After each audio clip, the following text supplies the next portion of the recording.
Bonjour ou bonsoir mes frères et sœurs camerounais, je suis Corinne Janélé Atongan, je suis la secrétaire générale des Lions et des Lions indomptables pour la libération panafricaine du Cameroun.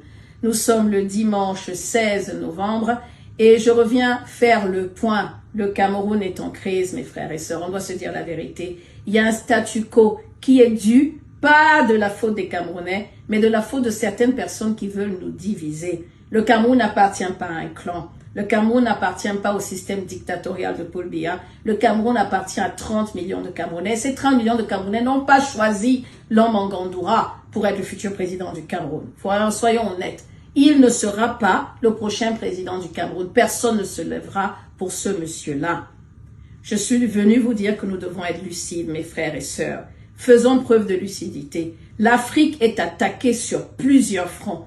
Les pressions extérieures, les manipulations, les campagnes médiatiques, tout cela vise à affaiblir l'Afrique et en particulier les Camerounais. Mais nous nous sommes levés pour la souveraineté et nous allons y arriver. Le Lilipac n'a pas de deadline. Ne nous ont pas fixé un temps. Nous aurions voulu réussir avant les élections, mais ce n'est pas grave. Après les élections, la machine qui va vers la libération du Cameroun est en route. Nous ne baisserons pas les bras. Nous ne laisserons pas ces gens nous manipuler.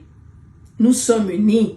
Si nous sommes divisés, nous deviendrons une cible facile. Mais je tiens à vous dire que les Camerounais ne se laisseront pas manipuler. Le Cameroun doit rester debout.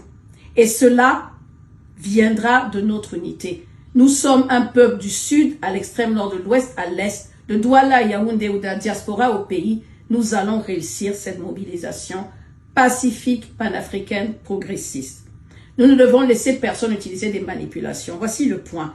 Le cas Chiroma. Chiroma, c'est à cause de la montée du tribalisme et de la division pour mieux régner qu'il existe.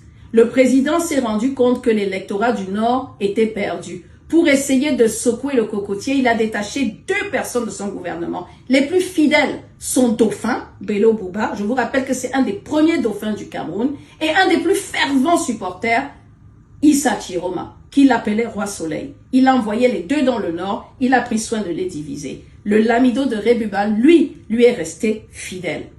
Il est parti secouer, il a créé des confusions, les gens s'y sont crus. Et à cause du tribalisme, ils sont tous sortis en disant, il est du nord, le pouvoir revient au nord. Au point où il a réussi à entraîner avec lui ce que j'appelle la campagne médiatique de Chiroma, avec des influenceurs qui ne veulent pas le bien du Cameroun, qui sont en réalité des ennemis du Cameroun et qui ont été confus, qui pensent que, en demandant à tout le monde de s'allier vers ce monsieur, il va nous libérer. Le monsieur a disparu, on ne sait pas où il est, on ne sait même pas s'il est au Cameroun, s'il est en Gambie, s'il est au Nigeria, on ne sait pas où il se trouve.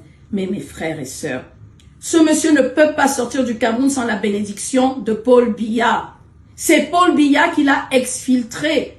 Il y avait vous avez vu des snipers près de sa maison qui contrôlaient les entrées et sorties. S'il est sorti du Cameroun, c'est encore la preuve tangible qu'il a été envoyé par le pouvoir pour nous influencer. On s'est fait avoir, l'opposition s'est fait avoir, mais nous perdons beaucoup de temps. Nous avons déjà perdu de temps avec un opposant non révolutionnaire qui ne voulait pas porter la révolution du Cameroun, qui ne voulait pas libérer le Cameroun, qui s'est couché. Maintenant, on a un autre qui débarque en Gandoura, que le président envoie et qui arrive à se faire avouer. Il a réussi à mettre tout le monde, embourber tout le monde dans la farine. Il est où? Perdu de retrouver, on ne sait pas où il est où. Il est parti. Écoutez, notre combat est pacifique. On se remet en route. On ne perd pas espoir. On reste unis. On ne laisse pas le tribalisme nous diviser. Moi, j'ai vu la sortie de Nganou. Merci, frère. Merci de t'être levé pour dire que tu n'es pas un pro-Biya. Je suis fier de toi. Parce qu'on a besoin que les autres se lèvent. On vous attend. Je vous ai écouté au micro de Bruno Tanier et je suis extrêmement fier de vous. Juste parce que vous avez dit que vous n'étiez pas pro-Biya, le tribalisme s'est remis en route. Rien à voir. Vous êtes Camerounais comme moi avant tout et ensemble nous allons réussir cette révolution populaire. Paul Biya n'avait pas à se représenter. Il n'avait pas à s'imposer aux Camerounais cette année et nous ne les laisserons pas faire. Alors je vous remercie. Nous n'avons pas besoin de violence. Notre combat est pacifique, notre combat est moral, notre combat est panafricain. Nous avons besoin de conscience. Le Cameroun va renaître. Nous vous attendons tous au Lilipac. Nous allons y arriver. Merci et tous ensemble, rejoignez le Lilipac. le téléchargement de la mobilisation continue. Nous marcherons et nous vaincrons. À bientôt.